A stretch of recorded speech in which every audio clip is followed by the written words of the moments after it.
Araw-araw lumalaban, bidalang tugon sa bawat hamon. Sa kalsada man o silid-aralan,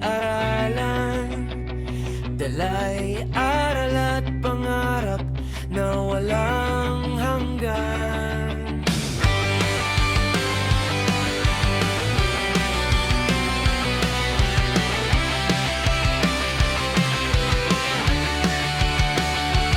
Pawis sa nungo, ngiti sa labi, kulong ang saksi sa sipag na lagi. Pagod ng